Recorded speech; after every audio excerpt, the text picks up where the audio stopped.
Hey, Austin Shubert, welcome to the Tick Boot Camp podcast. Thanks for having me. Glad to be here. Well, we're blessed to have you, Austin, and it's been a long time coming that we've been trying to get you onto the podcast. I'm glad your schedule finally jived with our schedule, and now here we are. We're going to share your story and your experiences with folks in the Lyme disease community. Yes, sir. That's awesome. I'm definitely looking. I've been looking forward to it for a long time. So this is awesome. So, Austin, the folks in our community are accustomed to my gutter New York accent, but we have someone who has a proper English accent here. So, where are you calling in from? Where am I calling in from? Yeah, where are you right now? I'm calling in from Zebulon, Georgia. So it's pretty much mid Georgia, about an hour and a half south of Atlanta. So we got a lot of woods, where we're at. I got about 200 acres of woods right around my house. So All right, well, we're going to talk about that and talk about what's good and bad about that, right? So absolutely. Austin, are you a native of Georgia, or did you grow up somewhere else and move to Georgia more recently? Yes, I was actually born in Clayton County, Georgia, which is really not too far from where I live now. I was born there, but I mostly grew up in McDonough, Georgia. So it's probably 45 minutes from Clayton County. And I lived there till I was probably 18 or 19 years old and actually moved down here to Zebulon, where my father was living at the time. Um, so ever since then, I've pretty much been living on this side. I was fortunate enough for my dad, who's a builder, to build my house that I'm in right now down here right beside his house. So this is kind of where I reside now. But I grew up pretty much in McDonough. All right, so you just shared with us that where you're living now is a rural community. Is it fair to assume that that you've always lived in a rural community? Always. Yep. My growing up, I would go, my parents have always been split up, and I'd go from mom's to dad's to my papa's house, which is my dad's dad, and everybody, there's always woods around. Everywhere we went. We went to the hunting club, wherever it might be, there's always woods around. Because I can tell from those folks who are listening to us on the audio format will not see that you have a trophy behind you. So I think that'd be a first. I don't know that we've had a podcast guest who had a trophy behind them. So I'm Yeah. assuming that you're a hunter or you're from a hunting family. Absolutely. I've deer hunted, duck hunted, rabbit hunted, everything. Since I was probably, I don't know, 5 or 6 years old. I mean, ever since I can remember, we've hunted every single season. We do a lot of fishing, archery, just camping in general. Growing up, Dad would always have the camper. We go different places and camp. We did a lot of stuff outdoors. So we definitely grew up in the woods. All right. So as a woodsman, as an outdoorsman, as a hunter, as a camper, I'm assuming that tick education and Lyme education was a part of your childhood educational experience and cultural experience. Am I correct in my assumption? Well, we always knew about ticks, but I honestly didn't know about Lyme disease till probably a few years ago. And it's just because one of my buddies, which we'll get to later in the story, had it. I had no clue what it was. And I always knew you could probably get something from a tick, but I had so many on me as a kid and growing up, and I wasn't deathly ill that I was just like, well, as long as you get them off of you, within the first hour or so, you should be fine. It was always that weird thing where it's like, it's probably going to do something, but it ain't doing nothing right now. So I'm just not going to worry about it, Yeah. So let's talk a little bit more about that. So I'm assuming you were educated in public schools in Georgia. Yes, sir. And as part of your public school education, I'm assuming you took science and health courses during your primary education. Absolutely. Yep. And were there ever any either courses or elements of any classes you had taken where you were learning about how to protect yourself from tick bites and from tick diseases? Not one that I can remember. Not, I mean, even the few college courses I took, everything, I don't remember ever learning about it ever. Now, talk to me about whether or not you had to take any safety classes or courses in order to get a hunting license or to be licensed to carry a weapon. Was Mhm. that a part of your experience either as a hunter or someone who was licensed to carry a weapon? Yeah, absolutely. So when you turn, I'm not exactly sure what the regulations are now, but when I turned 16, you go and get your hunter safety course and you get a card that basically allows you to be able to hunt by yourself without an adult with you. And I did the in-person course. It was probably a couple days. I think I was out of high school or something. But to be honest with you, as far as tech education, anything like that, definitely doubt that was ever brought up. It was strictly, just hunting. That's all I could really remember by. As, I mean, of course, the purpose of a hunter safety course is to make sure that you have adequate skills to keep yourself safe and keep other hunters safe, right? Um, absolutely. and they outline for you what the risks are when you're hunting for yourself and other sportsmen, and they want to alert you to the skills you have to develop so that you can go out and safely hunt.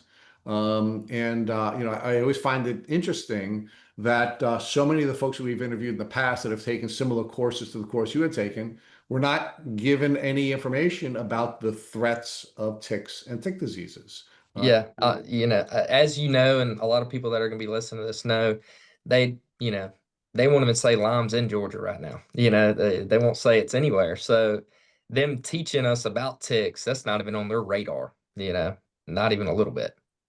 And it isn't even here in tick endemic communities like mine. I mean, I grew up in a place where there have been ticks my entire life, and I'm old. Yeah, and back in the late '60s and early '70s, we were tick aware, but really it was more from having an aggressive Italian mother, not because of any education that we'd received, in school or any education or safety training we received as athletes. It was really just, a mother knowing it couldn't be good for us and making sure that we did tick checks all the time, certainly during the spring, summer, and fall. And Right. also checking our dogs before we brought the dog into the house because the dogs are always full of ticks as well. And Absolutely. big part of it. So talk to us about these experiences you had. You just share with us that you were bitten by ticks, and everybody who's listening to this podcast is already cringing that that this was a big part of your life, but it was not something that you aware that could cause you to become sick. And everyone knows you wouldn't be on this podcast if you didn't become very sick from this. So Yep. this is not this foreshadowing is not something that is a surprise to anyone. So talk to us about your earliest recollection of having been bitten by ticks. So it's obviously hard for me to remember the how young I was when I had my first tick bite. I know I was definitely young because, like I said, I was outside a lot. But I can tell you a crazy story. When I was probably 10 or 11, I was with my cousin and we were at, I believe, our aunt's house or his aunt's somebody's house, and we've been running around the woods all day. And I remember getting back and my head was itching. We were upstairs and I was itching and I pulled a tick off. It was a big Lone Star tick. I remember. And I was like, oh gosh. And then my head started itching again and I pulled another one off. And I was like, what the heck? So I'm a kid. So I don't really know why they're on my, how they got there or nothing. And I start feeling again. I end up pulling like 10 or 11 Ooh. full grown Lone Star ticks off of my head. And I remember thinking, I don't know what this means, but it's probably not good. But then again, we didn't know anything about ticks. But yeah, I mean, we'd been apparently I done gotten a tick bed when we were running around the house doing whatever in the woods, and they were all in my hair, on my head. So, Austin, how did you know at that age that they were Lone Star ticks? I didn't know at that age. I know now looking back because I remember that white dot being on them, and I was like, that's kind of crazy. Yeah. So I definitely didn't know. I mean, I didn't even barely know what a tick was at the time. I knew what it was. I didn't freak out, but I also was like, why do I have so many on me? This is probably not good.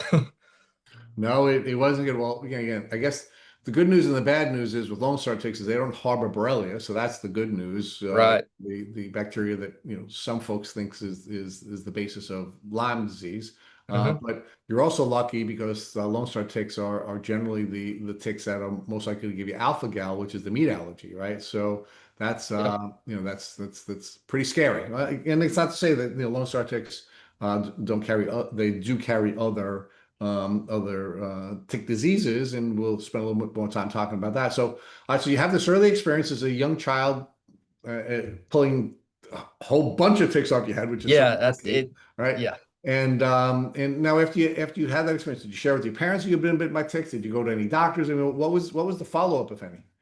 I think honestly it was just a joke with me and my cousin. I don't think yeah, I probably didn't even tell my parents. I was hanging out with them all weekend, and by the time I got home, I probably forgot about it at the time. I was probably still scratching my head, but I mean, like I said, it was such a normal thing. Like you have a tick on you, pull it off, get rid of it.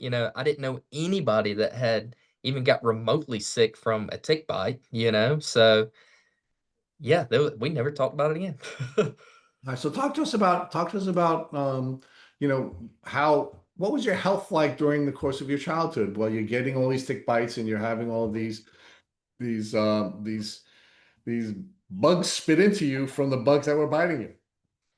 So my health was always fine as a child. Um, I played sports. I played football. I played football for forever.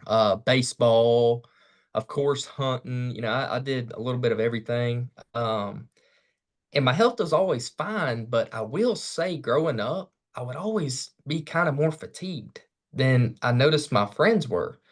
Um, they might want to go do something and, go hang out, do this. And I just remember kind of being tired and almost thinking to myself, like, why am I so tired? Like, what?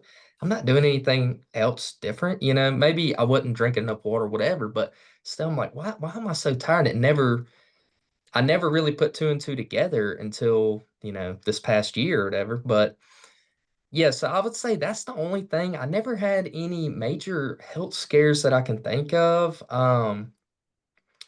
That I mean, just a little bit of fatigue, to be honest with you. What about your mental health? Did you ever during the course of your your youth have any mental health issues, suffer from anxiety, depression, any issues with sleep? Give me the rest of your health profile, not just your physical health. Okay, yeah. So sleeping, never had an issue. Always slept great, no issue there. Now my mental health, I will say it was, well, with the fatigue, you can almost feel like you're quote unquote depressed or just kind of sad, a little down. So I will say I had some of that. Now, and I'm sure we'll get to this, but when I got to high school in ninth grade, I'm probably 14. I can't remember, but I had a really bad episode where I had a lot of panic attacks and really bad anxiety. And I didn't even know what anxiety was. I remember my mom telling me you're having anxiety. I didn't even know what that word was. I had no idea. But I started kind of labeling what I was having as anxiety, and we had no clue why. I mean, I went to the hospital. My mom I think she took me a few times to the hospital and was like, we just got to do something. The doctors are like, there's nothing wrong with him. He's fine. And I'm telling my mom, like, she's like, what is? I'm like, I don't know. I'm, and that took probably a month or two to get over. Of course, I still went to school and everything.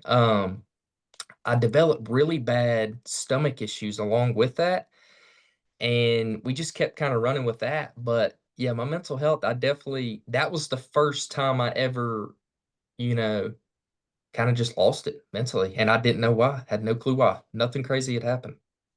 So, you said you did go to a doctor. You were treated. Was the doctor either the doctor him or herself looking for any basis of this mental health presentation? Was the doctor recommending that you see any other types of doctors to determine if there was a physiological, which by the way, we believe there always is a physiological foundation behind a Mhm. mental health presentation?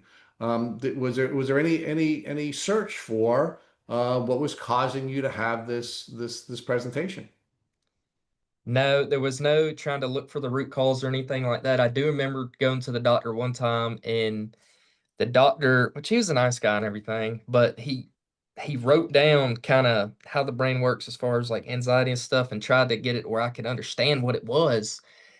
And ultimately, he just told my mom if he's having episodes like this and it's towards the evening, just give him some Benadryl and it'll help him go to sleep, a little quicker. And so I did that for years. Like, I'd start kind of feeling it's hard to explain it's just almost like a down feeling. And I'm like, man, like I don't feel, I don't have any energy. I don't know what's going on. Um, and yeah, I would just take Benadryl in the evening and kind of calm me down a little bit, and I just go about my day. I thought that's what you did. I didn't know any different. So Austin, do you recall if the first time you had had your panic attacks, that was in close proximity to a tick bite? I don't. I can't recall. I know I went to my papa's house a bunch, my dad's house, but I mean, I was always, going to my friend's house growing up. So I'm always in different places and always in the woods, hanging out, doing whatever. I'm sure it probably was around the time I probably got bit by a tick, or maybe it was from something before. I really don't know. But no, to answer your question, I really don't remember a tick bite around then.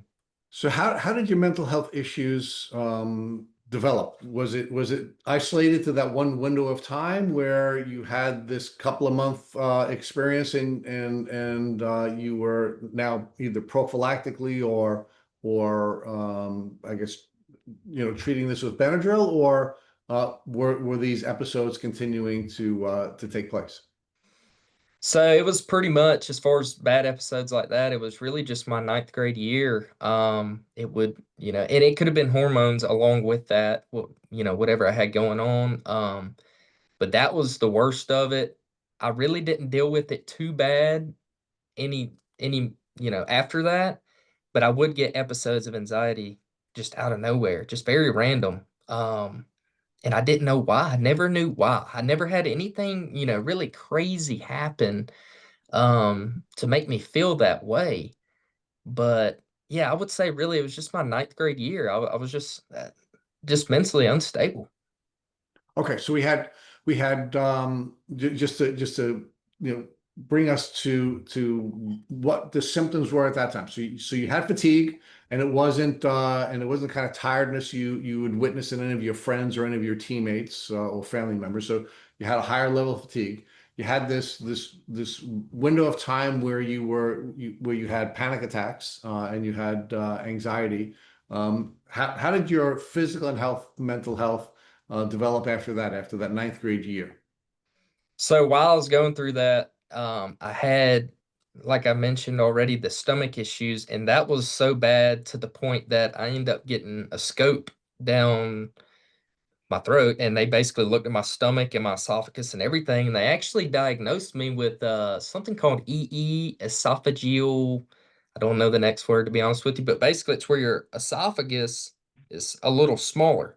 Because I remember I always felt like stuff was getting hung up in my throat. And it was just all the time. And it freaked me out so bad. Like it was hard to take Benadryl, small pill or anything. And they diagnosed me with that. So we just kind of ran with that. And I was like, you just have this and you just kind of got to deal with it. And I dealt with that for a while. And it was pretty bad. I don't know. Looking back now, I'm like, was that alpha gal or something? Was my throat actually swelling because of that? I don't know. Um, but yeah, so I mean, physically, other than that, that's really about it. I mean, it was just really bad stomach GI issues and just mentally unstable, not knowing why at all. Okay, so I'm assuming, from the foreshadowing you had given us earlier, that you continued to be an outdoorsman, you continued to hunt. It was a part of the culture of your community and your family.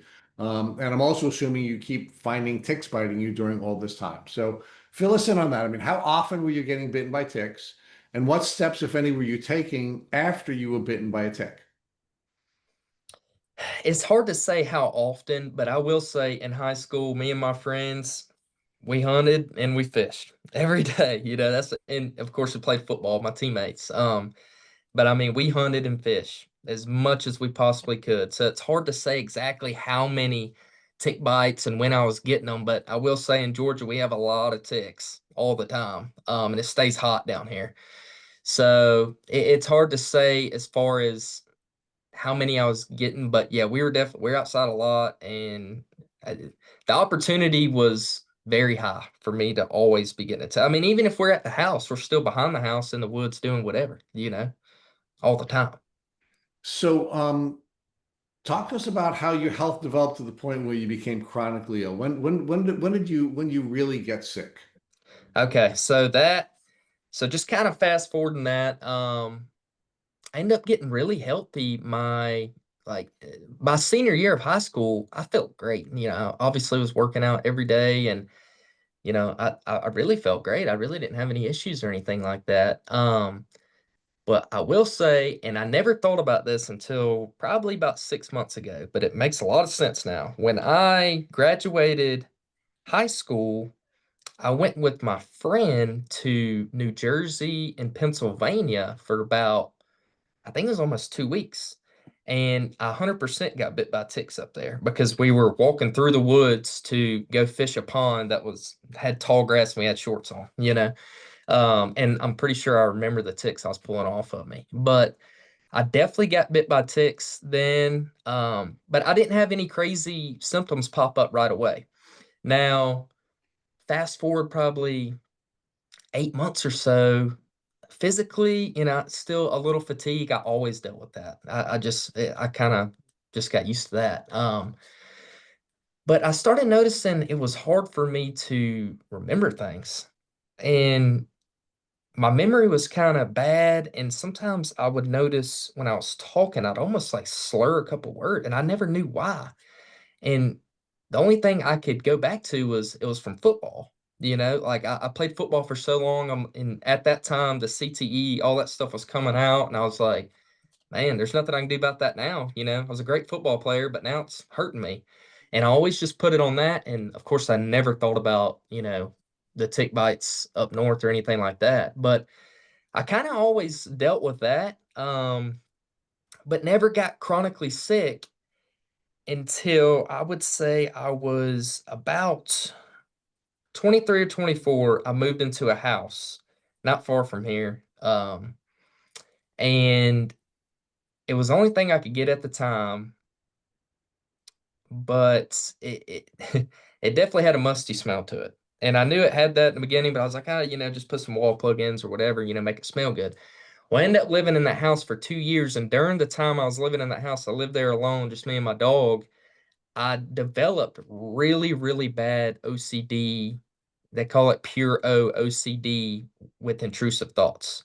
And I'd never in my life ever had that. And, for anybody that's dealing with that now, I know what you're going through. It's terrible. It's thoughts that you would never want to have ever in your life. And you can't get it out of your head. I would get anxiety. I've always carried a pistol or whatever my whole life. I'd get anxiety when I seen a gun, or I'd get anxiety when I seen a knife because I'd get these intrusive thoughts that I might hurt myself or somebody else. And it was so bad. I just remember praying to God and just reading my Bible, like, God, help me. I don't know what it is. I don't know what this is. And I never wanted to really leave the house. I was always an outgoing person, but when I was having the bad intrusive thoughts and I couldn't get out of it, and it was stressing me out so bad, I didn't want to leave the house because I didn't want anybody to see me. Number one, I didn't want to act on something because I was so scared I was going to that I was just going to lose control. But I didn't want anybody to see me in that space either. Um, so as I know now, I mean, there was mold in the house. It didn't even have an HVAC system in the house. Everything was basically window units or, like a mini split or something like that. And I found mold on stuff, but at the time I'm just like, oh, I got some mold on this stuff. I need to throw that. Like, that's kind of weird, whatever. Now looking back, I know everything I was experiencing, I was definitely reacting to the mold, 100%. So Austin, can you build out for us a little bit more about what the OCD experience was like? I mean, Yeah. you did paint some very broad strokes, and if it wouldn't be too painful for you to share some detail for folks who are listening to this podcast and maybe going through the same experience, but not knowing what it is and not having been diagnosed with it. So give us some more details about what it was like to have these intrusive thoughts Mm-hmm. and what it felt like to be in the in to have the type of suffering you were having by having all these thoughts that were not healthy. Right. Absolutely. So when people think OCD, they think hand washing. They think biting fingernails. They think stuff like that. But that is a form of OCD. But the version I had with the intrusive thoughts is called pure OCD, and the intrusive thoughts are what they sound like. They're intrusive thoughts. They're thoughts you'd never want to have, and thoughts that you've never had before. Um, So can you So give I'm us a specific example? Like what would an example of the thought be, and how would that yeah. trigger you when you had that thought? So just say I had my gun or something, laying on the desk or wherever. I'd walk in the room and I'd see the gun. Normally you see a gun, you're like, okay, now I never even think about it. But your brain starts spinning and it literally goes to the worst possible scenario. So your brain within a few seconds has already made you think about picking up that gun, hurting yourself, hurting somebody else, doing something crazy. And it's literally like that. And you can't turn it off. And then you try to turn it off. You're like, what's wrong with me? What's going on? Or I remember going to the gym and because I was like, I don't know what's going on. And I'd go to the gym and I would walk by people that were like holding plates or whatever, and just thinking like, oh gosh, what if they're about to hit me with that? Or I better defend myself. They're about to do that, and just spin and spin and spin and spin it, and your brain just can't stop. And it's the most random things ever, but it's literally if you can look at anything around you and think about the worst possible scenario, that's what your brain spins to within a few seconds, and you can't stop it. And if you try to stop it, it makes it worse. And when you have OCD, you get obsessive about it, because it's the only way you feel like you can help yourself. So when I was experiencing that, I was doing a lot of Googling, obviously, because I was trying to figure it out. And, obviously nothing went back to mold or anything like that. But it basically just said that you have to try to not control it, just let it happen and go about your day, I guess. I don't know. It was So, great. and of course, one of the challenges that we have when we have those kinds of thoughts is that we're not taught at any level of education, and we're not taught, culturally, about how our brain works. Right. And because we don't know how our brain works, we don't know that those thoughts are really just software. And even though it sounds like it's our voice, and even though it sounds like it's us, it's absolutely not us. It's really just software, largely survival software that's been uploaded, into our brain as part of our genetics and as part of the experiences, that we've had with these neural pathways that have developed. But because it sounds like us, and because it's inside of our heads, we think it's us. We think, Exactly. we think we're really, thinking these things, when in fact it's really just software that's being triggered. And when the survival software triggers, of course, it's very, very painful, right? It's Right. some of the most stressful experiences that we can have in life. It's absolutely one of the worst forms of torture, if you want to call it, from this disease that, mold, whatever. It's definitely one of the worst things I've ever experienced. I mean, I was buying books, doing everything I could because I'm like, I don't want to be this way, but there's nothing I can do. And at the time, I'm thinking I might have to go on medication or something, but that was freaking me out even more. I'm like, why, what is the problem? I'm healthy. I work out all the time. I owned a fence installation company at the time, and I'd work outside every day, all day. It was never an issue. And this is all happening to me. But yes, it's very torturing because there's nothing you can really do about it. So, how did you ultimately discover that there was mold in the house, other than just when you first came in, you smelled the musty? I mean, did you see mold around? Did you ever test for mold spores? I mean, what was that part of your journey about?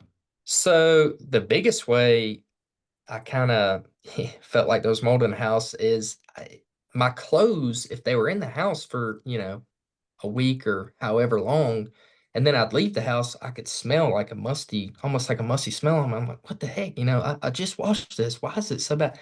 Go back, rewash my stuff, and then take it back out after a few days, whatever. And it still smells bad. I'm like, what is going on here? So finally I told the guy because it was on a crawl space, and I looked under there and it was just straight bare dirt. And then, the joist boards and everything. So I called the landlord. I'm like, hey man, I think we need a vapor barrier or something down here. So he ended up putting plastic down on the ground. It's called a vapor barrier. And I was like, maybe that'll help. I don't know why that was making the house so musty, but maybe that'll help. And I remember asking, I was like, "Did you see any mold or anything down there?" My clothes are always smelling like it, and it's so annoying. It's so hard to get out. Even after I wash it, I almost feel like I can still smell it. And he said, "No, I didn't see any mold, but I seen a bunch of white fuzzy stuff." Well, I guess he was thinking mold and me. I didn't know at the time mold could only be black. But now looking back, the mold doesn't have to only be black. It can be white, green, whatever. Um, and he said that was everywhere. So I was like, oh, that's weird, whatever. So that's what I always kind of knew there was mold there. And then after probably about last year when I started going through all this stuff and Googling, listening to y'all's podcast, stuff like that, I started realizing I'm like, oh gosh, I got mold problems. I lived in mold for 2 years, and that's what was spinning me so bad.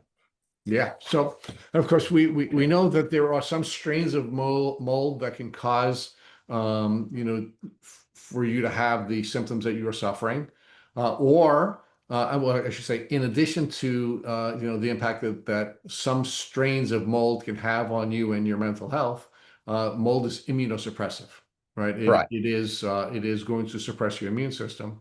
And generally, when people are getting sick, from chronically sick from Lyme, it's because our system it has become toxic. right. That our system is now overwhelmed, and it's generally a combination of things. But the combination of mold and tick diseases is a terrible, terrible combination. So talk to us about whether or not you were getting bitten by ticks when you were living in that moldy house. And was that were you still hunting? Were you still, I mean, you had a fence company, so I'm assuming, Yeah. you were probably getting bitten by ticks just at work all day.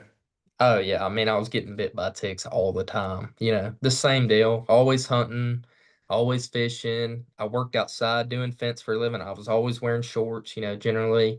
I was definitely getting bit by ticks all the time. And I'll tell you this, I got COVID pretty much right when everybody was first getting COVID, and I really wasn't worried about it because, like I said, I work outside every day. I work out, do the whole thing.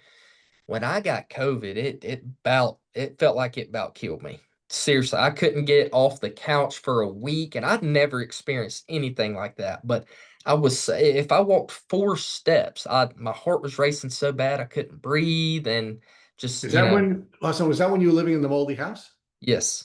Yeah. Yep. So, Right when I okay. said it makes sense now. Obviously at the time I'm like, why am I getting sick, but nobody else is from this COVID stuff? And yeah, it absolutely wrecked me. Yeah, I mean, your immune system was compromised, and as soon as the virus hit you, it took you out, right? I mean, Yep. it's just what happened, which is terrible, terrible. Yeah. So, um, so now let's talk about another experience, or another lesson we can share with folks here is that one of the things we've learned from some of the leading Lyme disease experts is very rarely will someone go from tick bite to chronic illness. It's Hmm. very rare. In most cases, what happens is somebody gets bitten by a tick. They remain relatively healthy. Their immune system is able to manage the microbes. And then there's some immunocompromising experience that they have that results in the disease taking off and them becoming chronically ill. Absolutely. There are a couple of circumstances where people are going from tick bite to illness, chronic illness in a very short window of time. And Right. two of them are your experiences, believe it or not. The first is folks who are bitten by multiple ticks at one time, in many cases, will become toxic and chronically ill. Yep. Second circumstance is if people are living in a moldy environment and they get bitten by a tick. In many cases, they will become chronically ill very quickly after the tick bite because they're already toxic and they're already immunocompromised, and the disease just takes off. Your body just doesn't have the capacity to manage the microbes from a tick bite. So Right. you sort of had you had the double header of of having chronic illness shortly after a tick bite. But it doesn't sound like that's what happened to you. So perhaps it did, perhaps it didn't. Share that with us, and talk to us about how despite being a young, healthy, athletic, fit person, you finally became chronically ill. So this leads us back to exactly a year ago, which is pretty crazy to this day. I found a Happy big, anniversary. yeah, exactly. So a lot of stuff happened at once. And I'll kind of backtrack a little bit before this. So I got baptized probably a month before then. This is kind of leading into the spiritual side of it. I got baptized. It was awesome. You know, I love my Lord and Savior Jesus Christ. I got baptized. I got a tattoo of Jesus and some scripture on my arm. And then I did a 3-day water fast. And the whole time I was reading the Bible, I finished the whole book of Matthew. Well, about a month right after all that stuff happened, I found the tick on me that had been on me all night. And honestly, at the time, I didn't really think it was just like any other tick, you know. But this one, I knew something told me, I think it was God telling me to be honest, that this is going to mean something. Because I just remember waking up. I even took a shower and everything before I seen it because it was right here, kind of on top of my collarbone almost. And so when I got, looking down, you can't really see right there. So I got up, took a shower and everything. And I seen in the mirror. I'm like, holy crap, that's a really big tick. Lone Star tick, again, of course. So I pulled that off and it ended up leaving a rash for probably a month. It wasn't a bullseye rash. It was just a small, probably an inch long, half an inch wide, just red rash. And I remember thinking, like, man, this thing's itching, but whatever. Well, during that time, me and my fiance at the time were splitting up. We weren't working out. So I was under a lot of stress. That was stressing me out very bad because it wasn't a good breakup at all. It was very stressful. So I was dealing with that. I just got bitten by that tick. And probably about, I would say 3 weeks after that, after, going through this super stressful, I really can't even explain it. After going through this super stressful time, I started developing really bad insomnia and anxiety and heart palpitations. And I'd never in my life once even felt insomnia a little bit. I've always been somebody that sleeps very, very hard. I mean, I could sleep 8, 10 hours, whatever. So I started developing insomnia, and while I was having the insomnia, I would have really, really bad heart palpitations. Like my heart just racing, and I'd had that before back in ninth grade. I was kind of having the same thing. So I was kind of dealing with that, but at the same time, when I would try to lay down at night and go to sleep, I literally could feel my heart beating in my chest. I could feel it if I was laying on my right ear, I could feel it almost pulsate in my right ear. I mean, it was unbelievable. At the time, I thought it was just anxiety. So I'm like, okay, I got to figure this anxiety out. Like this is obviously a really bad breakup and everything, but I need to get through this. So I tried to deal with it on my own for, this is exactly a year ago, so it was June. I dealt with it on my own for probably 2.5, 3 months, and it was absolute torture not being able to sleep and being so tired, all you want to do is sleep. I mean, it's seriously, it's probably the worst thing that can possibly happen to somebody when they are so tired and they feel like the only thing they could possibly do right now is shut their eyes and go to sleep. But when you shut your eyes, all you do is feel your heart racing and you can't go to sleep. I would go to bed at 9 o'clock and I'd lay there staring at the ceiling until 3 a.m. And I'd fall asleep and have to get back up at, 7 to go back to work. Um, it was absolutely terrible, but that's when I really started getting bad sick, and I could tell, and I was getting very fatigued, like really, really bad.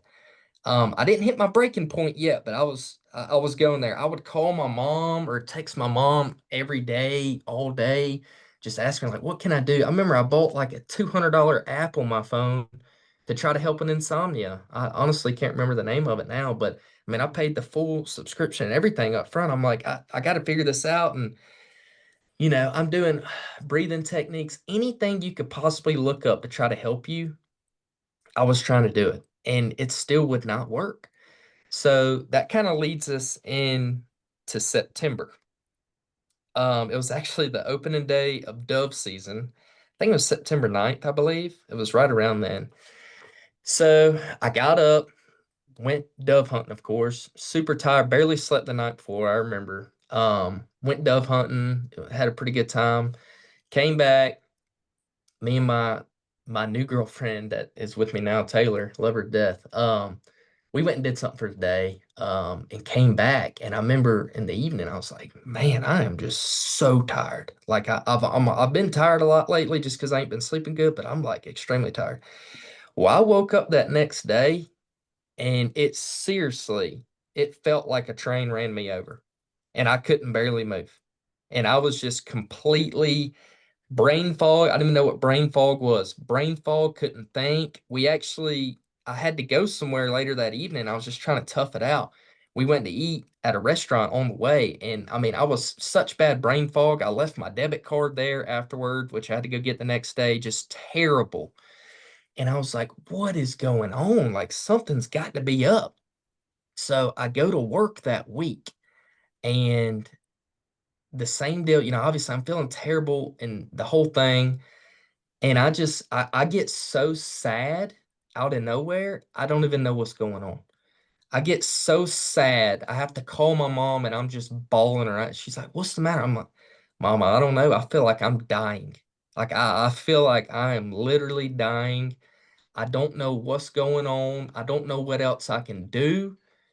But I seriously, when I wake up, I'm almost mad that I'm alive because I feel that bad. And she's just trying to help me, trying to encourage me as much as she can and everything. And I work out of town every week, Monday through Thursday in Alabama, generally. I called her Monday probably 5 times, Tuesday probably 5 times. I mean, every single day I'm calling her and I'm just crying. I'm calling her and all my friends are, wondering what's wrong, and I don't know what's wrong. And then after, I go through a super stressed conversation with my mom trying to figure out what's wrong with me, I go lay down and my heart's racing so bad I can't go to sleep till 3 a.m. It's just a revolving cycle. And I was just going downhill so quick. So the next week after that, my mom and girlfriend are like, you just need to take some time off. You have plenty of PTO. Just take some time off. And you got out of town every week for work. So I was like, that's probably what I need. And to be honest with you, I had to take time off because there's no way. I mean, I felt so bad that I really couldn't barely function. Like I just terrible. So let's talk a little bit about the sleep issue, which is very, Yeah. very common in the Lyme community. One of the first times we learned about the sleep issues was with Dr. Bill Rawls. That was one of his worst symptoms when he was suffering from Lyme disease. In fact, he lost the ability to sleep altogether, and ended up losing his medical practice, or at least the partners that he had in the medical practice when he was an OBGYN. And we've had many, many people share with us this concept of tired but wired, where you're Yeah, exhausted and you're trying to go to sleep, and then you're wired, right? You're sort of bouncing, you're bouncing off the bed. I mean, it's just like it's just a very difficult thing. We've had several of our guests share that experience with us, and what we've learned is that Lyme disease will actually knock off your cortisol cycles, where absolutely. cortisol is, of course, a wonderful, wonderful hormone when it's cycling properly, right? So what happens is, of course, Right. your cortisol levels are highest in the morning when you're supposed to wake up, and it wakes you up, and then they begin to reduce as you're getting closer and closer to going to bed. Some of it having to do with the circadian cycle. But what happens when your hormonal levels are being knocked off is, especially when your HPA axis is off, is your cortisol levels are very high just before you go to bed, and then you can't sleep. You just Exactly. and this cycle just makes you sicker and sicker and sicker, because we need rest in order to be able to heal. Can't get any rest, and now you're up all night. Then by being up all night, not only are you physically exhausted, you're now emotionally exhausted. Absolutely. And of course, all of these thoughts are going through our head, and it just sort of, it's sort of like you're cycling down the drain, right? And I appreciate you being as vulnerable as you are, and you're sharing with, like, you are so distraught, despite being a big, tough, athletic guy. You're calling your mother and crying, like, Every kid, day. right? So. So that's a terrible cycle, right? So give us a little bit more. So now you're going to take time off, and you're thinking time off is going to give me an opportunity to heal because it's work that's stressing me out as opposed to this physical illness that I have. Yeah, so like I said, I definitely think this has been a big spiritual battle, 100%. And that's what leads us into the next thing. So obviously I take that week off and I don't do nothing all week, and I feel terrible for, my girlfriend. I want to do things with her and stuff, but I can't, so I just accepted it. I just can't do anything. Well, the next week I go to work and lo and behold, Hurricane Helene hits and it's really bad in Georgia. And I work for a contractor that works for a power company. So we're headed out. And you know, with me going through as bad stuff as I was going through and being told that we're about to be shipped off to Augusta and we don't know when we're coming back home, it emotionally absolutely wrecked me because I was like, how am I? I can barely function right now, and my regular job is pretty laid back, and I was just thinking, I can barely function now, and we're about to go to Augusta and work the hurricane where there's zero power for 16 hours a day, 7 days a week. And that's what we had to do. And we were sleeping in sleep trailers, which AKA are just semi truck trailers with air conditioned units in each, little condo, whatever you want to call it, in the trailer. Um, so I was already doing terrible, but when that happened and we actually got shipped out to Augusta, I went downhill very quick. Like even more, I didn't know I could go, more downhill. But that's when I would say, started getting bad sick. That's when I started developing, other symptoms that we can get into, and be ready for that. But yeah, as far as the sleeping and stuff go, I couldn't sleep at all. I I was mean, gonna say, yeah. So as I'm building out first, so how are your symptoms now devolving? How are you getting worse? And give us some specific details on what the symptoms were. okay, so the fatigue obviously was unbearable. It was absolutely horrible. The insomnia was definitely had to be one of the worst ones that I had. Um, I started getting bad depression, really bad depression, and obviously not sleeping is not going to help that at all. So I got really bad depression. I was dealing with some really bad OCD, not necessarily intrusive thoughts, but just as far like checking. If I wasn't on my phone trying to look up what was wrong with me, I was somehow I was asleep. I was doing it all day, every day. I was buying books on my phone. I would be reading a book while my partner's out assessing a poll. I'd be reading a page of a book because I'm just trying to figure out whatever I can possibly do. Um, so I was dealing with that. The whole mental thing was absolutely terrible. It was torturing.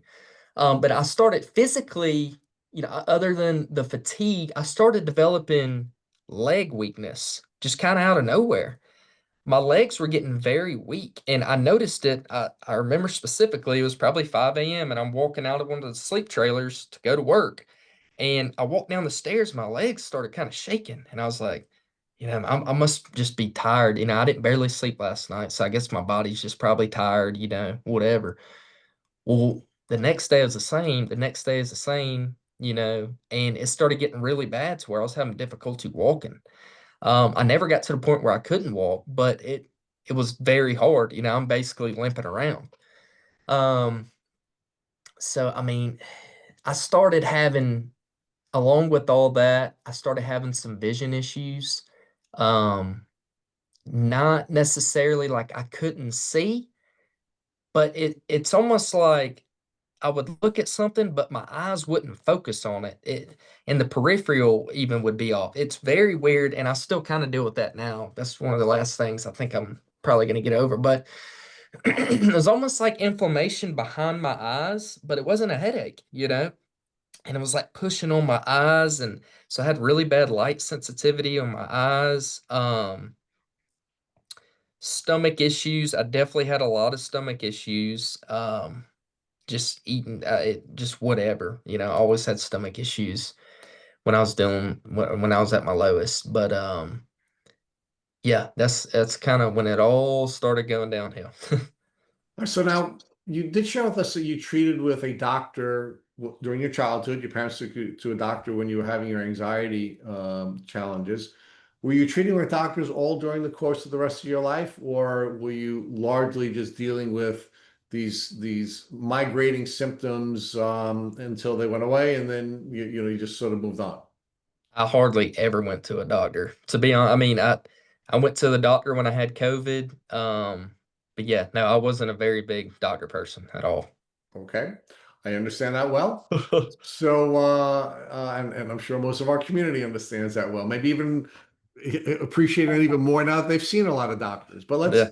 let's talk about now. Now, are you? I mean, you're really in a bad way now, right? I mean, certainly emotionally, really Yeah. bad way. Physically in a bad way. You're not sleeping. Your OCD is interfering with your ability to work and to even be a good partner to your work colleague. Mhm. So are you now finally going to a doctor, or your symptoms just continuing to take off, and do you have new symptoms? Yeah. So I was able to get basically one day off to go to the doctor and then drive straight back, you know. But I was having a lot of what I thought was ear pain. So I'm thinking maybe I have an ear infection or something. Now I know it's my jaw. But so I went to the doctor and I just told him everything that was going on. It's been going on for this long, this and that. Well, they're like, they told me that you probably have an upper respiratory infection. So when you're that sick, and a lot of people will relate to this, and you get told anything, it's almost like the best day of your life. You're like, that's it. Finally, I figured it out. And they told me they put me on a steroid, they put me on antibiotics, the whole deal. The antibiotics, I think it was just man, it was amoxicillin or something, not very strong. And then a steroid, a Z-Pat, whatever it was. So in my head, I'm like, this is it. I finally figured it out. We're gonna figure this out. And they told me they're like, yeah, it can definitely affect your brain stuff. So I'm Googling all that. I'm like, oh yeah, we got it figured out. Well, I take all the medicine, another week or two goes by, and I'm getting worse. I'm definitely getting worse. So I go back to the doctor and they're like, this time we're gonna do a full vitamin panel. We're gonna do full blood. I mean, they took so much blood. It wasn't even funny. So they ran everything they could possibly run, and the only thing that popped positive was EBV. So at the time, that was really big to me. Honestly, I thought I figured it out once they told me I had EBV because you start reading stuff about EBV mono. Um, it can do mental thing. It can like the leg weakness and all that I was experiencing. Like I knew it could do that. And honestly, every symptom that mono can give is the symptoms I had, down to the insomnia, everything. So I took that and ran with it big time. And the only thing that frustrated me was I was like, okay, what can I do? And they're like, well, you're just gonna have to kind of let it run its course. And I'm like, run its course. If it's been running its course, it's been 4 months now. I haven't been able to sleep in 4 months. Like, what do you mean run its course? But so I tried to go on with that. And I just steadily kept getting worse, kept getting worse, kept getting worse. And it became very apparent to me that this obviously the mono test was positive, but something ain't right because I'm steadily getting worse. I am dealing with a lot of stress because I'm out of work. I don't even know when I can go back home. I mean, we were gone for like 3 weeks straight before we were ever, able to come home for a few days and go back. But the whole time I got a dog that I'm trying to find somebody to watch all the time, and he's not, he doesn't just get along with everybody. You kind of got to know him. So I'm every day I'm communicating, trying to get my brothers to go let him out, get my mom to let him out, get my dad to let him out every single day, and I don't even know when I'm going to come home. So I was very stressed out, and I'm dealing with all this stuff, and I mean, I know I keep saying I just kept getting worse, but I really did just keep getting worse. Like it's as low as I could possibly get. I was there. Every time you think you've hit bottom, you find a new bottom. You sink again. It's crazy, man.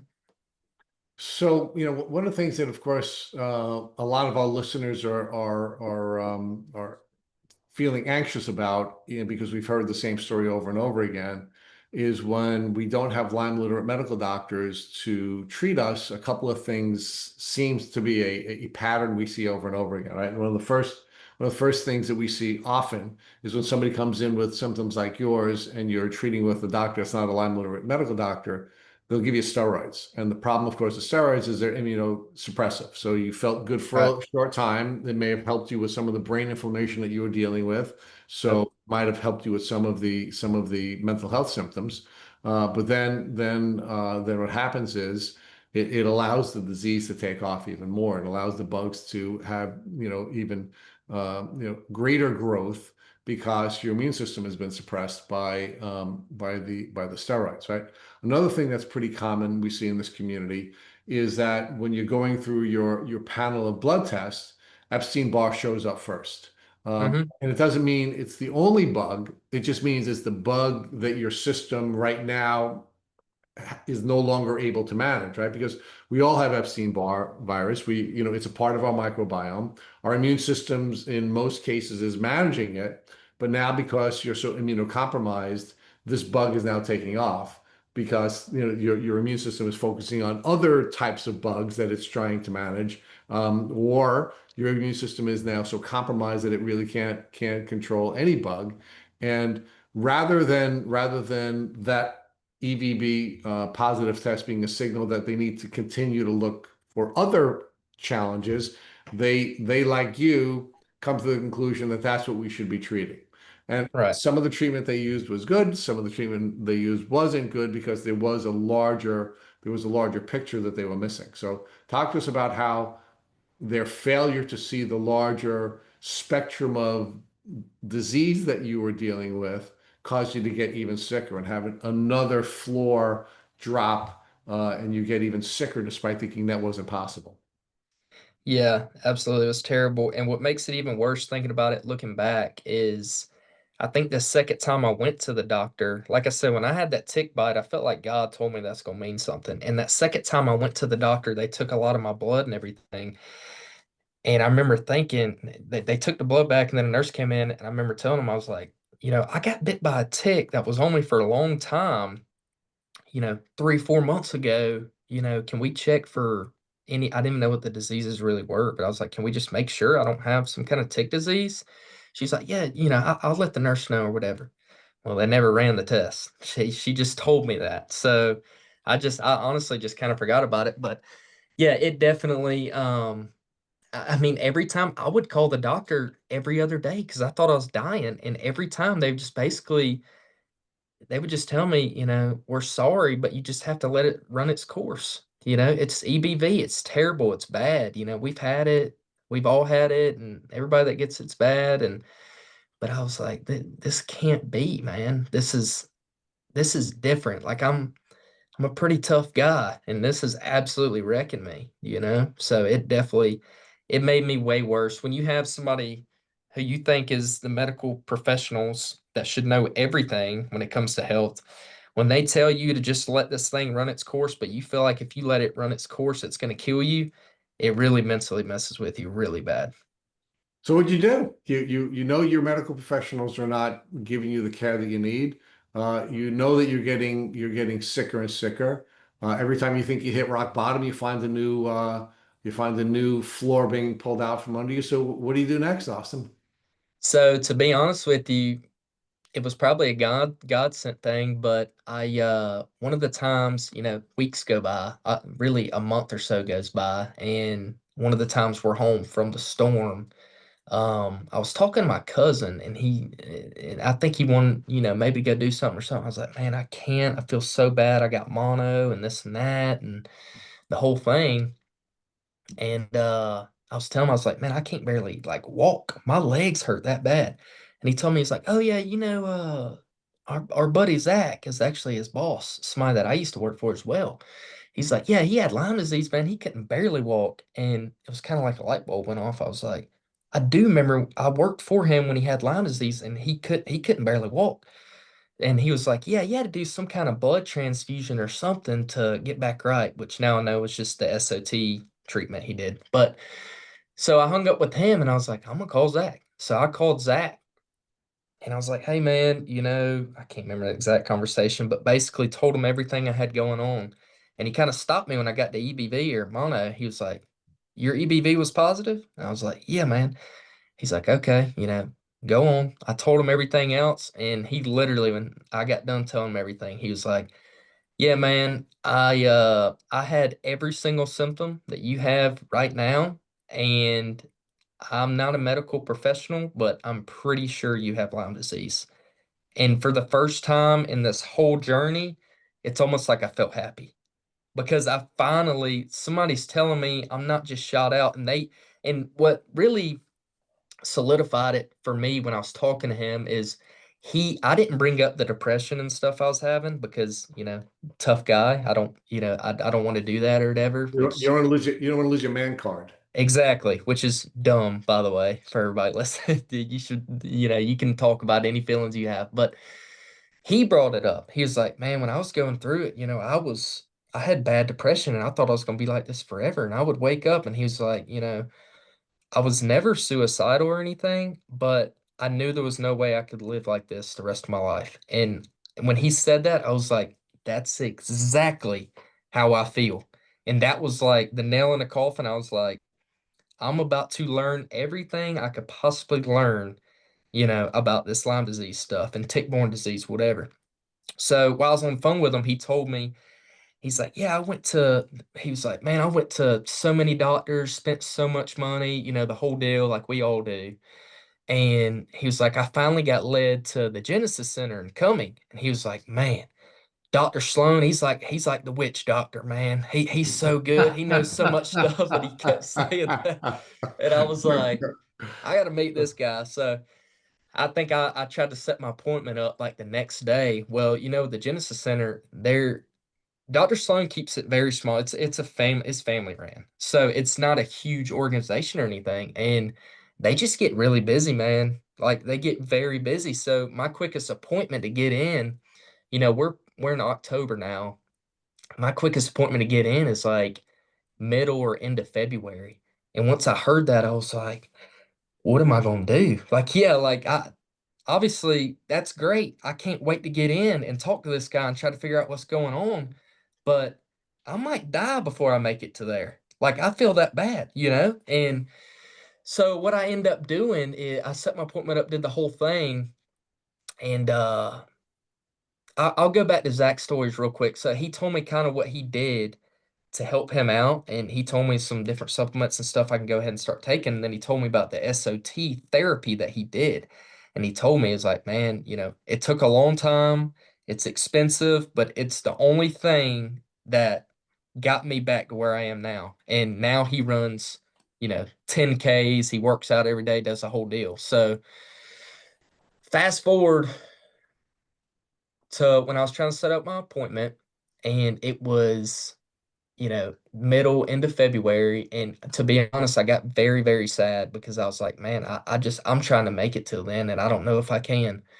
So I went to another holistic doctor. I basically just found a holistic doctor around me and went to him and gave her the whole spiel, told her everything that's been going on. And she was good and she really helped me. And what I'll credit her for helping me the most is my sleep. She was able to just with me taking, I remember I was taking vitamin A, I was taking a bunch of homeopaths. I really was taking about every vitamin you could take. And she just put me on probably 20 different things. And I probably needed to be taking all of them at the time. But um, after going to her for about a month or two, my sleep finally, it started getting to where I could fall asleep before 3 a.m.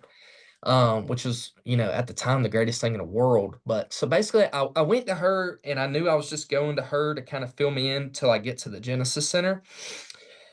And that's what I did. And I went there. And so we did the blood work and everything there. And I remember she took This is at the holistic doctor's the, office or whole- at the Jenna Center? the holistic doctor. So I kind of jumped around right there. So when I went to my appointment and I told her everything that was going on, we did the blood work and everything. And she did, I remember it was either 21 or 22 vials of blood.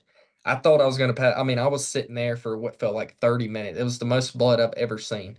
And she ran everything she possibly could. And it come back and Lyme disease, of course, was negative. It was LabCorp. So my LabCorp test was negative. She did LabCorp and Quest. And the only thing that was positive was still the EBV, obviously. And it showed that I had alpha gal. And I was like, Alpha gal. Yeah. alpha gal. Yep. So I was like, huh. So this is, I got the EBV stuff. Now I'm reading that Lyme can re-trigger EBV. This is showing I have alpha gal. I was like, this is all kind of starting to make sense. But I was like, the Lyme test is negative. What the heck? Bartonella, she did the whole thing. They're all negative. The whole panel, tick-borne illness Yeah, panel. the full LabCorp Quest panel. So everything was negative. And I was like, man, what's going on? Well, the more I started reading, I'm like, I don't think these LabCorp Quest tests are actually real good. And when I talked to Genesis Center, they told me, how much vibrant the MDL stuff was. And I was like, you know what? I'm not gonna let that discourage me, because any little thing like that, when you're in a bad mental spot, man, it really can spin you really, really bad. And I remember now thinking about it, I think it was my first appointment actually. I went there. My mom went with me. And by the So way, my this, so mom, this, so I just want to make sure that we're following your timeline. So you're done with the holistic doctor. You're now going to meet with Dr. Sloan at the Genesis Center. yes. So just Okay. jumping back to the holistic doctor real quick, Okay. just so people know how bad it really was. After my first appointment or during my first appointment, I asked her if they do SOT therapy because I've been learning about this SOT stuff and it's what helped my buddy. And she said, no, they don't do that, this and that. And it really broke me. And I remember when I left that appointment, my mom was there with me. My mom's been with me the whole journey. I love her to death. She's amazing. But I remember I went back to my work truck and I was about to drive back to Augusta and I just I just started bawling crying because I'm like, this one thing that somebody's told me that helped them, and this doctor isn't even doing it, and I feel like I'm about to die. And I lost it for probably 30 minutes. And I remember God telling me while I was crying that I got you. He told me, he's like, I got you. And I remember thinking, like, I know you got me, but I can't do it. And it just kept pushing me forward. So I just wanted to share that for so people know how bad it really was in the moment. It was Thank you. absolutely horrible. So we'll go ahead and jump to the Genesis Center.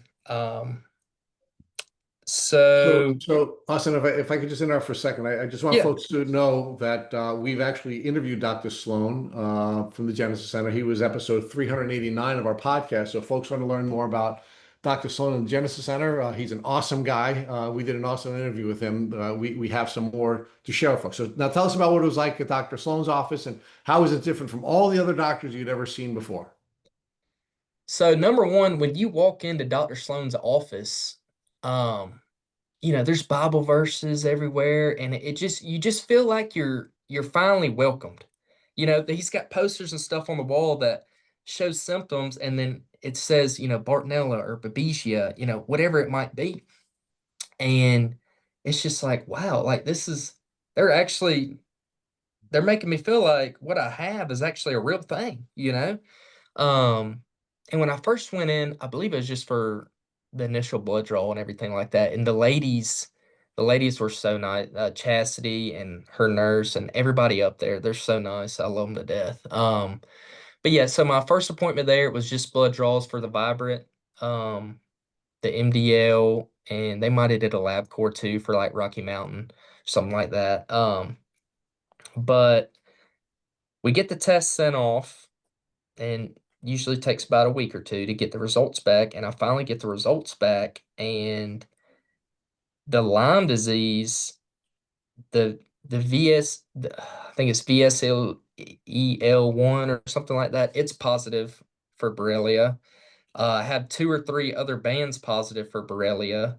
Um, my Bartonella is right on the line. Bartonella Hensley is right on the line. If point 0.9 was the positive line, I was at like 0.85. So I'm right there beside it. Um, and then I go to my MDL results and it shows that I'm positive IgM. So the other was IgG, was the bands that were positive. For the MDL test, my IgM, Borrelia afzeli and Borrelia garini, were both positive IgM on that side. So I'm like, holy crap, like I got a lot of stuff going on here. And So, some of it was a recent infection, some of it was an older infection. right, exactly. And to be honest with you, when I seen them results, and I was working in Augusta, of course, I was in my work truck. When I seen those results and I was just sitting there by myself. I've never felt so much emotion probably in my life because I'm like, finally, for the past, I don't know, 6 months, whatever it was, I finally have something that I can show everybody that thinks I'm just going crazy, that this is why I'm going crazy. It's not me. It's not me because I'm just not tough, or it's not me because that horrible breakup I went through and I'm just having PTSD from it. That's not what it is, dude. This right here is showing why I feel the way I feel. And if you would go listen, I listened to Dr. Sloan's podcast as well, and it explained everything perfect to me. I listen to it all the time, to be honest with you. But yeah, so for the first time in my life, or on this journey, I felt like we're actually headed in the right direction, and it was one of the greatest feelings I've ever had in my life. So you Seriously. have the epiphany. You now know what your health challenge is, and you obviously have some faith that there is a path forward, not only because of the unique experience you have when you get to the Genesis Center, but you also have a friend who validated their treatment protocol. Yep. So in addition to being validated and being able to explain to folks that there is a physiological basis for all of the various challenges you've had, both physical and emotional, but now you also now have a path forward. So talk to us about how that helped you emotionally, knowing there was a path forward, and how did the Genesis Center do? Did they meet your expectations? And what kinds of things did they do that was similar to your friend's experience, and what kinds of things they have to do is different for you than they used to treat your friend's illness? Yeah. So like I've already said, they're awesome. I love everybody out there. I mean, when you walk in, you just feel welcome. It truly is. I've called, so my doctor is Chastity, that obviously works for Dr. Sloan there. So I don't work directly with Dr. Sloan, but every now and then I'll catch him walking by or something and I'll just ask him a question or something. He's always very straight to the point, gives you the information you need right then. Just a really nice man. Yes, absolutely. Um, so my experience there has been awesome, man. They validate everything that every time I bring up any kind of symptom, there's always a reason for that. Like it's not just, I don't know why you're having that. No, it's, hey, you're having that because of this. There's a reason that your legs are the way they are. You probably have nerve damage from the Lyme disease, or that Bartonella that's not positive right now. It might pop positive later, it could just be compressed or, suppressed right now. So there's always answers for everything. And the testimonies, I mean, everything up there, I absolutely love the Genesis Center. And seriously, I've listened to his podcast on y'all's or his episode on y'all's podcast so many times. And every time I listen to it, it's like I learned something else. I'm like, how did I miss Yeah. that the first time? Yeah, I mean, he is just a brilliant man, an absolutely brilliant man, He's awesome. and he's so dense. You do have to chew on it a couple of times before you Yeah. can get all of the brilliant value he shares. So I mean, just a great man. So talk to us about what he did. Well, I mean, or I should say not what he did, but what the Genesis Center did. What now we have your diagnosis. You're in a place where you're comfortable. Specifically, what did you do? And how did the treatments, how did they help you? How did they cause you some additional challenges? Maybe what'd you do? Yeah, so the first time I went there, I think they actually went ahead and started me on all the supplements, because they obviously aren't intrusive. They're not going to hurt anything. So I started on a gut protocol, which honestly, I don't know exactly what's in all this stuff. I just know it's called Gut Protect, and then there's another one that's called Flora Restore. I started nystatin. Through all this, my brain fog got really, really bad. And after learning from Dr. Sloan, that can come from candida, overgrowth in the gut. Yep. So I was taking that. I'm trying to think. I mean, other than, regular supplements, vitamin D, magnesium at night. I was taking, or I'm still taking something called corticalm. It's got ashwagandha and stuff like that for in the evening. Helps out a lot. Um, man, I'm trying to think. So when I first went, I wasn't put on the stuff that I'm still taking currently right now, which is the methylene blue and some of the other things that are kind of healing my nervous system. Um, but yeah, I mean, it was basically just supplements, the full gut protocol, because they really explained to me how your gut works and all this, because I had no idea how when your gut's ruined, everything's ruined. And they really explained to me how that works. And so we So, started working at my gut. so let's talk about that also. So, I mean, you were dealing with gut problems from your childhood. I mean, this was Yeah, your gut issues were something you were dealing with your entire life. And of course, it's important from an immune health standpoint to rebuild your gut because somewhere between 70 and 80% of your immune system is in your gut. absolutely. So when your gut is unhealthy, you are immunocompromised, and so the Genesis Center with you identified that you had gut issues that had to be built because they understand, as most good Lyme practitioners understand, is that it's your immune system that's going to win the battle, right? And they Right. started to rebuild your immune system. Of course, now there are a lot of challenges with your having a gut with challenges. In part, it's going to have an impact on your brain health because Hmm. because of the vagal nerve. It's going to your second brain is in your gut, and there's a direct connection between your gut and your brain. So a lot of the challenges that you're having with anxiety were likely triggered by vagal nerve challenges that were centered in the gut. Yep. Of course, you were sharing with us that you probably had overgrowth because of antibiotics or other things that you were taking, and that Mhm. was causing you to suffer brain fog as you were going through that healing process. So after you finished the gut protocol, what was next? What was the next thing that they offered to you? So I did the gut protocol. Now, when those tests come back positive, I immediately went in for SOT blood draw. They explained to me everything SOT, which I already knew because I was looking everything up, so I knew how much it was, a whole deal. Um, so I went in for the SOT blood draw, and for people that don't know, they take your blood, they send it to RGCC and or RGCC, whatever it is, in Greece, and they can make the antisense therapy for you. And that usually takes about a month. So it's a long month. You're ready to get it right away.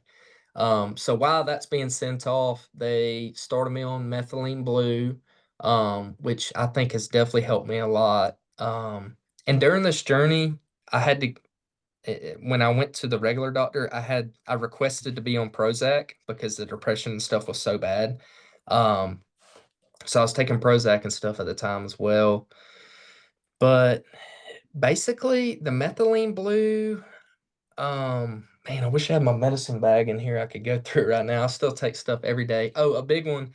I take like a biocidin detox charcoal, activated charcoal, zeolite clay, I think is what it's called. All that. I take that every single morning because, All they right, explain to me what that does. taking binders. Right. Binders. Yeah. Yep. Because we don't want the bugs that your body's killing off to be recycled through your system because we know that our immune system will react not just to live bugs but also to the dead bugs. We have to find ways of Exactly. detoxing that. So what else are you doing? Or what else were they? So you deal with the blood. I'm sorry, the gut rebuild. You're in the process of rebuilding your gut. You do your blood draw so that the SOT therapy can go underway. You Hmm. begin to start taking some other supplements like methylene blue.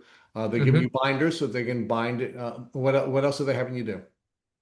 Got the binders. I'm taking something called dual tox DPO. It's not a binder, but it's basically detoxing. It's got milk thistle. It's got the B12, everything you need. All that's in that. I mean, I'm still taking majority of all that to this Right, day. so your system has to you have to find ways of getting these toxins out of your system, right? Hmm. So and we're always focusing on, are you peeing, are you pooping, are you Right. sweating? We have to get everything into your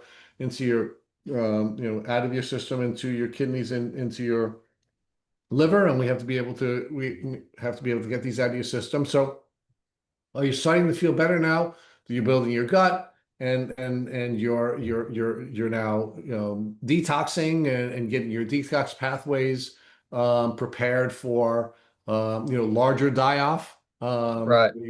You had some brain fog, but that's now starting to clear. So you went through this, essentially what we call the prehabilitation process, where you're Hmm. getting yourself ready for the process of aiding your body with killing the bug. Right. So do you now start the SOT? Yep. So I got my SOT almost exactly 3 months ago in March. I got it on March 14th.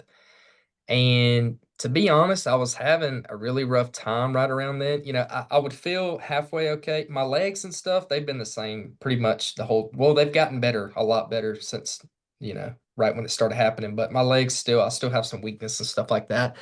But some days I just wake up and just feel super down and very fatigued. And I remember specifically the day I got my SOT, I felt that way.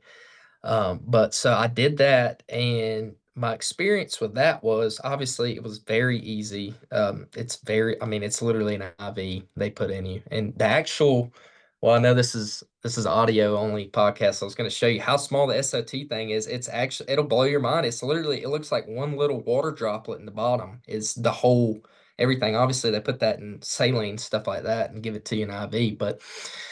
So I did that, and initially I had no reaction. Everything was fine. And then I think it was about 10 days to 2 weeks in, I started kind of feeling bad, but I was prepared for it because I learned from the podcast that that's probably what's going to happen. So I kind of started feeling bad. All my symptoms were kind of getting worse, but that only happened for probably another week or probably about a week. I was feeling pretty rough, and I knew that was part of the process.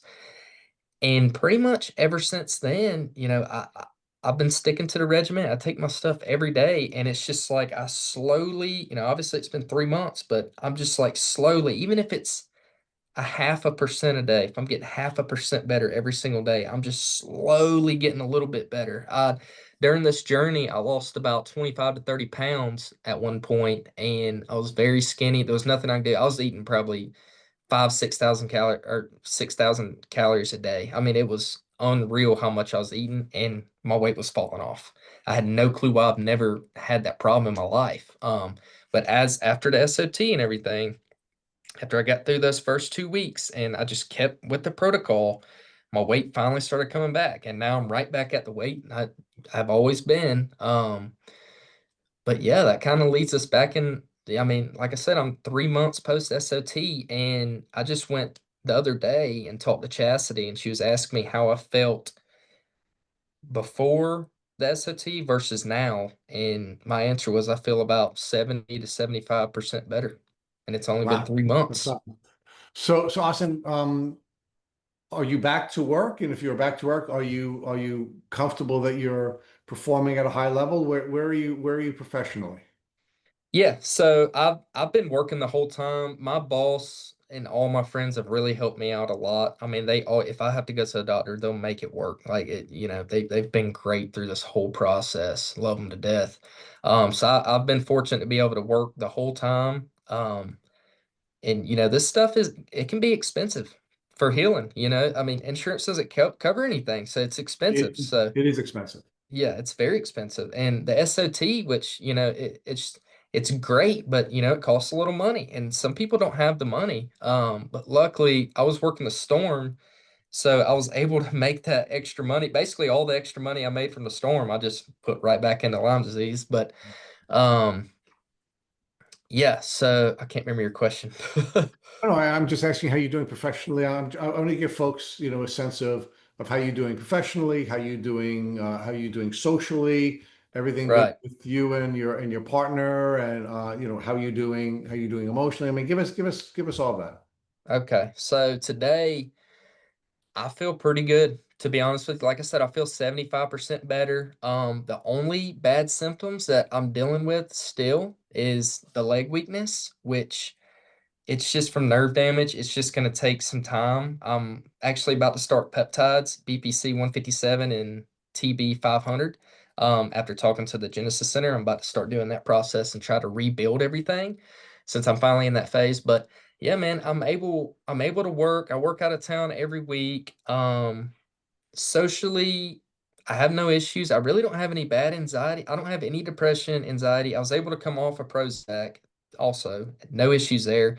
And I know there's a big stigma with SSRIs and Prozac and, Zoloft and all those. And to be honest, I never had a bad experience, man. It really helped me out a lot. And I think my body was barely producing serotonin. So with that drug helping me absorb the little serotonin I have in my body, it really helped me out a lot. But back to today, yeah, I'm doing a lot better. I'm actually able to do things on the weekends. Before it's like when I get home from out of work or out of town, on the couch. And now we can actually plan. Like today, we went and ate lunch about an hour from here, me and my girlfriend, and just hung out, went to the grocery store. I'm able to walk around. I'm doing a lot better. That's awesome. All right, so we're getting to the end of the podcast, and this has really been great. I mean, you've really done a great job here, Austin. So let's talk about the second journey that we go on when we're on any journey, right? We've had this journey of achievement where you've gone through some unbelievable challenges, and now you've accomplished a great deal. But let's now talk about the journey of transformation, because as you've been working on all these things have been working on you. And you did share with us that you were recently baptized. Congratulations. Just thank you. But talk about the spiritual transformation you went through, and how this helped you to understand uh, what you were made to do and who you were supposed to serve. Absolutely. I seriously feel like probably 90% of this is spiritual. I mean, just how it happened, the way it's happened. And I never in a million years would have thought I could ever get beat down like I've been beat down. But one thing I do credit myself with, and it's to the people around me that always told me to keep God first, is I've never given up on him. And I've always, prayed, prayed, prayed. And he's always delivered. Even if I needed just a little push to get through the day, he always delivers for me. Um, but yeah, it's been such a journey, and it's it's kind of crazy how when you're so bad off and the only thing you want to do, honestly, is just live. It's just to be able to live. And I mean, really, I felt like sometimes the only person I could talk to was Jesus and praying. But I truthfully do believe that he's put me through this pain because of a purpose. And the reason I say that is kind of a crazy story. I know we don't have a lot of time, but long story short, my neighbor just came down with Lyme disease and he didn't even know he had it. And he's been having the same symptoms as me since the same month that I had the tick. He got bit by a tick from the same woods at the same time. And I'm a conduit to be able to help him. And now he's at the Genesis Center. And, he's in the early process of it. So he's really going through it. And for people to understand how bad this can really get, he actually had to check himself into a mental health facility and pay, it was like $15,000 for him to stay there, because he mentally got so bad. And that just goes to show, and he knows what's going on, but he can't handle it. It's that bad. But yeah, I mean that's just one person right there. I had somebody messaging me yesterday, and was asking about Lyme disease, and I'm like, man, like if I'm able to help somebody, this was all worth it to me, and it all was. And reading my Bible and just reading the story about how Jesus saved us, he had to suffer, man. He didn't just he didn't just walk to the cross and just kind of stood up like he had to suffer. He got beat, he got whipped. It was horrible. It couldn't have been any worse. You know, he got gashed in his side. He was hanging there for days on days. But in the end, there was a purpose for his pain.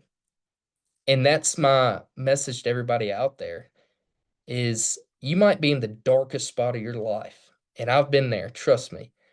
And you don't know how to move forward. You don't know what to do. But I just want you to know that you do have some fight in you. And you don't have to give up. And you shouldn't give up because there's purpose in your pain. And everything you're going through, one day somebody's going to ask you how to get through something, and you're going to have this whole story to be able to tell them, and it's going to motivate them to push them forward. And then they're going to go help somebody else out. And it's just a ladder and effect. And you really when you're having those days, and I say those days, it's when you honestly you don't know how you're going to make it through the day. You honestly think you're going to die.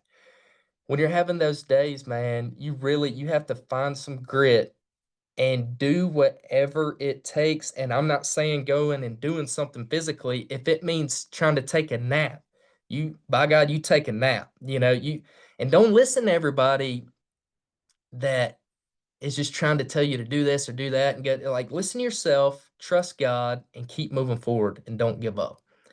Do not give up.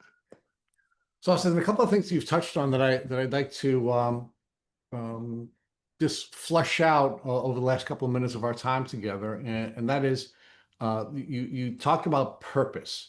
And one of the things we've seen over and over again on this podcast is that although this disease is horrific and you would never wish it on your worst enemy, and it just sucks. The people who have the shortest path and the people who have I think the best experience with this terrible disease are people who are recognizing that there is a purpose in this, that their purpose, their God-given purpose, is something that will be revealed to them. And when you have the opportunity, when going through these challenges, if you keep looking for that purpose, you're going to find it. And as you find it, that will allow you to have the physical, emotional, spiritual growth that these types of experiences allow you to have and become, the person you were born to become and to help. And some of that help, of course, which now gets to the emotional piece and the emotional growth, will be serving other people who have Lyme disease. But there are Yep. going to be many other people that you can serve and many other people that you can help in so many different ways because of this journey that you've been on. And then, of Absolutely. course, then there is the belief piece, right?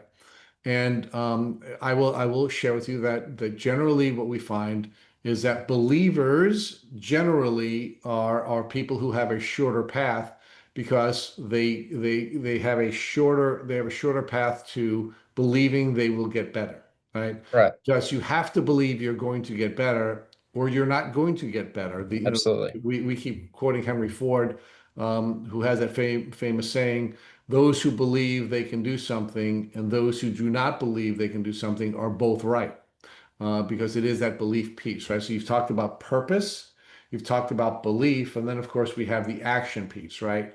Where you took action by going to various doctors and getting yourself to the Genesis Center and being a really coachable patient, where Right. whatever it is that your practitioner is asking you to do, you do it and you stay with the plan and you follow the protocol and you've gotten unbelievable results in a short period of time. And that's one of the things that I hope are not triggering for folks who are listening to this podcast, because despite your journey really sucking and nobody really deserving it, believe it or not, you had a pretty short journey, both from Right. the point of your illness and the standpoint of your healing.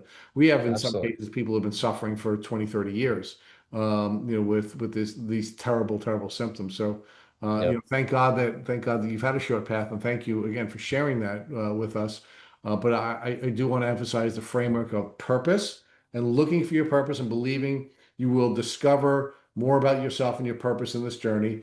Belief, believing that you are going to heal and then action, and taking action, and finding a good coach like you did at the Genesis Center, and then the other Right. people that you've been coaching. So thank you. That's a really powerful framework. Yes, So sir. so talk to us about what you think is going to be in your future. What kinds of things is God putting on your heart, and what can we expect from Austin? Man, I don't know. Doing this podcast, I've been very fired up about it. Um, I feel like God's using me like a conduit, like I said, just trying to help Absolutely, others. absolutely. So, and I would never do a podcast or anything like that if I hadn't gone through something like this. Like any podcast, I'm just not that guy. I'm very outgoing and talk, but I'm not to that extent. But with this happening, I have so much confidence to talk to anybody and tell them exactly why they're going through and what they're going through and the whole deal. So And you've done a I fantastic job, Austin. You've been awesome. This has been an awesome podcast. I really appreciate that, man. This is my first podcast ever, which That's I'm good. sure on here it's probably everybody's first podcast a lot of times, but it's yeah, I don't know what God has in store for me, but I can't wait, to be honest. I'm still on the recovery. I'm like I said, I'm dealing with the leg weakness and stuff like that. And some days I have bad days and I start feeling bad. But I always, yeah, it's kind of a funny thing, but it really helped me get through a lot of stuff. But I would play Rooster by Alice in Chains in my truck as loud as it would go, and I would just listen to that part where he would say there ain't a way, or he ain't found a way to kill me yet, and I literally just think about that's the devil, and I'm not giving in to him. There ain't no way he ain't found a way to kill me yet, and it ain't gonna happen. So I don't know what God has in store for me as far as the Lyme journey goes. Maybe I'll talk on other podcasts and help other people out. I don't know, but I'm definitely I'm looking forward to whatever it is, man. That's awesome. So now let me bring you to the last question we ask our guests here at Tick Boot Camp. God forbid, and I'm going to pick one of the heroes of your story, your mom, who's been with you for this whole journey, right? You're an Yep. awesome lady, right? God Yep. forbid your mom came in after this podcast into the room that you're sitting in now, and she said, "Austin, I just found a tick biting me." What would you recommend that your mom do so she wouldn't have to go on a terrible journey you've been on? Well, the first thing I would do is to, ask if she knew how long it was on her and to pull it off and to save it. And to be honest, I don't even know where you can send ticks to get tested, but we would figure it out really quick. You can go to our you, And you can go to our website. We have it on there for you and all the folks who will listen to there this you go. podcast. Yep. Yep. So we would go to that and figure that out. But the biggest thing for me is we're going to get bit by more ticks. I've had ticks crawling on me since then, like it's going to happen. The biggest thing that I think you can do is watch for rashes. And if you feel any kind of different symptom, just go to the doctor and get on Doxy. I mean, it might mess your gut up a little bit, but I just think that's the best thing you can do in the quickest amount of time if something was to happen. That's honestly what I would probably tell her to do. And then while that's going on, we can try to get tick sent off and just see if it has anything, and that'll ease some anxiety as well. All right. Well, that's a great set of suggestions. And I want to remind our folks that we do have a Tick Bite Blueprint on the Tick Boot Camp website. This has been something we've been growing over the last 5 years because of good folks like Austin who have shared with us their experiences. And now well over 600 folks have shared with us what steps they would take. And we've cultivated all that information and we've put it into a step-by-step guide for you. So please go to tickbootcamp.com. So Austin, this was an awesome podcast. You're an awesome young man, and I'm so excited to have you in the Tick Boot Camp community. So thank you for everything, and please keep up the good work. Yes, sir. Thank you. I appreciate it, man.